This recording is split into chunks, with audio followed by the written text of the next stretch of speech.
So I'm sitting here with a new roll on a BXR, right? I got myself a range masterwork that I want to upgrade, and as you can see, that's been done by now. But for those of you not yet well acquainted with my inventory, maybe you're not in the Discord, I have an everlasting struggle to keep my currency in this game. When you only have 20 enhancement cores, every single masterwork decision has an emotional toll. That's until I learned that handing in Gunsmith materials to Banshee could actually get me some. As you can imagine, I was really pumped to hear that on the same day that DMG tweeted this. We can hand in all of our thousands of gunsmith materials for weapons that we probably don't need. And those that know my content understand that I like to dive into the details, so I'm going to show you what 214,600 gunsmith materials gets you. There's some particular patterns around the weapon drops, and what I'll say is that it's definitely not weighted equally across the board. Now, it's very important I highlight and credit an individual by the name of ABoredGuardian, probably the most fitting name for this particular situation. I had this plan all along with my own 30,000 mats, but this individual actually made a post about their own 100,000 mats that they submitted and put it up on Reddit. I reached out to them and decided to add their data to mine, and then even turn this into a little project within the Discord, including seeing what Aztecross got for his 50,000 that he handed in the other week. In total, across the board, we had over 200,000 mats, and I mentioned the person from Reddit in particular because not only is their data a part of this as a whole, we had a lot of the same insights into what I was going to do, and I drew some of my inspiration from what he wrote. So if you're watching this, fantastic work, my friend.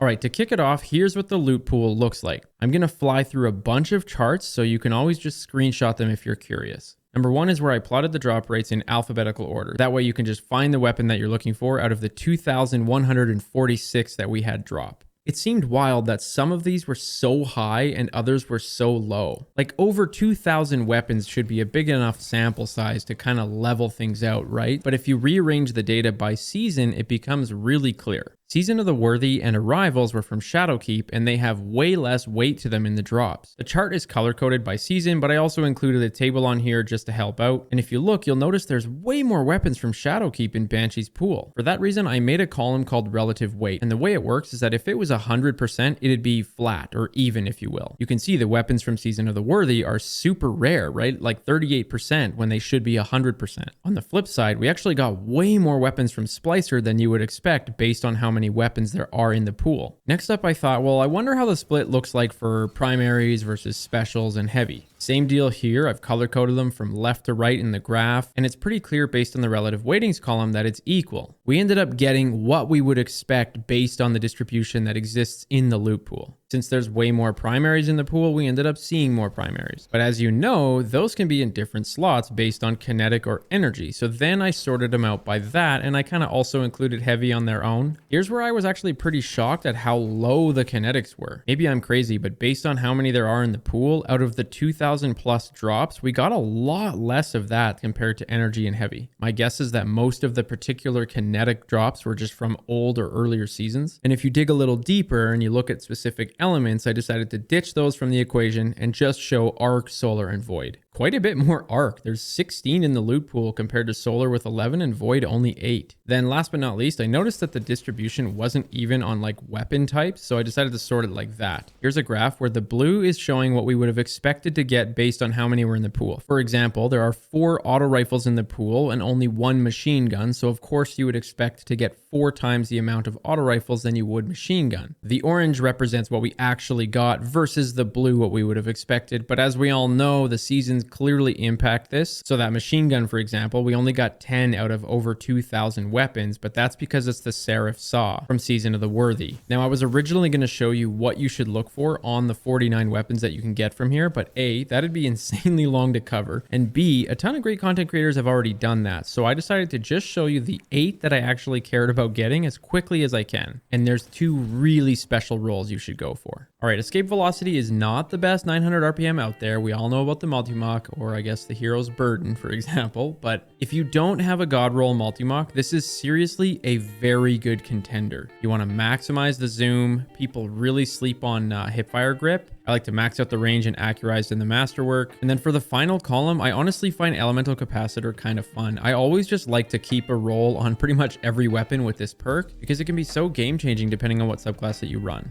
Dire Promise. People seem to have just forgotten how crazy good this gun is because of other weapons like Palindrome, Luna, etc. But don't forget, on most maps where Destiny's fairly small, it's still an extremely strong weapon. It may not have the range, but it has all of the other stats. Plus it comes with rangefinder and opening shot. I highly recommend taking this thing for a spin. True Prophecy is probably the #1 thing that I was hoping to get, and I really want a particular role. Most people would probably say opening shot and explosive payload, and I totally understand why. That's an unbelievable role, or even rangefinder and explosive payload. But for me, I was actually hoping for elemental capacitor with rangefinder. The ability to beef up my handling by 45 or my stability by 18 while maintaining solid range, 39 meters, thanks to rangefinder. I really think this is an extremely special role. Annual Skate, I know it's another hand cannon. That's just because I've organized them by weapon type. I honestly didn't really care to get this, but admittedly, there's been a lot of hype around it. I think Fallout's tweet says enough. 7th Seraph CQC. It's a great shotgun. I still think aggressives are better than lightweights, but honestly, this is an extremely good one. And one thing that you might notice is I'm not running full choke. While I do still like full choke most on aggressives, the pellet spreads on lightweights are so tight that I really haven't noticed a difference when I'm not running full choke.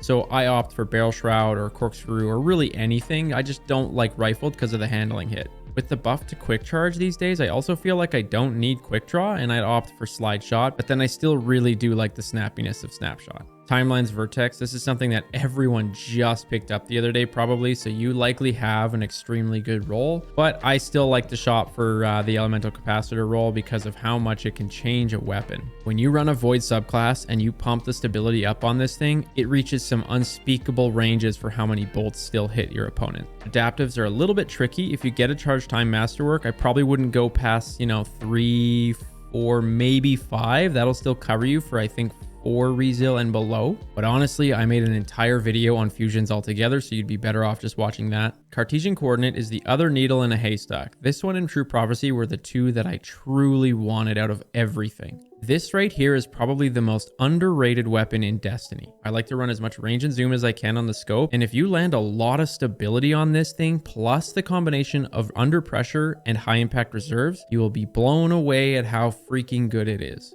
Don't scoff at these other options. Swashbuckler turns it into an absolute beast, but I love high impact reserves because when you spawn up, you automatically have it procced. The last one would be Legal Action, which I feel is better than what people make it out to be. On pulses, I like to run as much handling as I can, so that's fluted plus a handling masterwork. Even Surplus, which isn't just for handling, it also adds stability and reload speed. Then I'll toss on some range, and then I've been fiddling with Thresh a lot lately ever since the new super changes. Hopefully you learned some stuff today, and if you subscribe, I'll see you in my next one.